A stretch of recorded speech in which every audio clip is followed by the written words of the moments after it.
مروی ہے کہ جس رات حضور صلی اللہ علیہ وآلہ وسلم کا نور مبارک حضرت آمنہ رضی اللہ عنہ کے بطن میں منتقل ہوا، وہ رات جمعہ کی رات تھی۔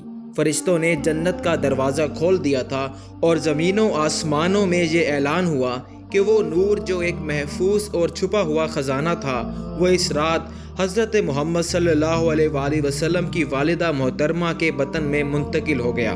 یوں حضور صلی اللہ علیہ وآلہ وسلم کے جسم خاکی کی تکمیل کا آغاز ہوا اور پھر آپ صلی اللہ علیہ وآلہ وسلم بشیر و نذیر بن کر اس دنیا میں تشریف لائے۔ آپ صلی اللہ علیہ وآلہ وسلم کی والدہ ماجدہ کو خواب میں بشارت دی گئی کہ آپ کے بطن مبارک میں جو بچہ ہے وہ امت کے سردار ہوں گے۔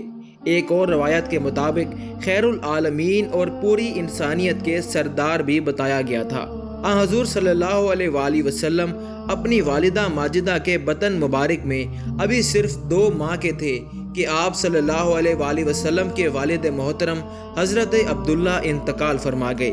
جب آپ صلی اللہ علیہ وآلہ وسلم کی ولادت مقدس کی گھڑی قریب آئی تو حضرت آمنہ نے یوں محسوس کیا جیسے کسی سفید پرندے کے روشن پر نے ان کے دل پر مسا کیا ہو۔ پھر جنت کا مشروب پلایا گیا۔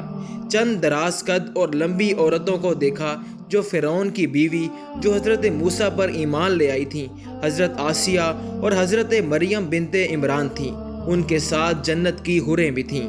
پھر ایک نور نے مشرق و مغرب کی ہر شے کو روشن کر دیا تھا۔ آپ صلی اللہ علیہ وآلہ وسلم جب ماں کے بطن مبارک سے باہر تشریف لائے تو پورا گھر پر نور ہو گیا تھا۔ آپ صلی اللہ علیہ وآلہ وسلم مسکرا رہے تھے۔ آپ صلی اللہ علیہ وآلہ وسلم سجدے میں گر گئے۔ گریہ و زاری کے بعد اپنی انگلی آسمان کی طرف اٹھا رکھی تھی جیسے خدائے وحدہ لا شریک کی گواہی دے رہے ہوں۔ آپ صلی اللہ علیہ وآلہ وسلم کے جسم مبارک سے کستوری کی خوشبو پھوٹ رہی تھی۔ آپ صلی اللہ علیہ وآلہ وسلم کی ولادت مبارک پر ارد گرد بے شمار ایسے واقعات پیش آئے جنہیں لوگوں نے کھلی آنکھوں سے دیکھا۔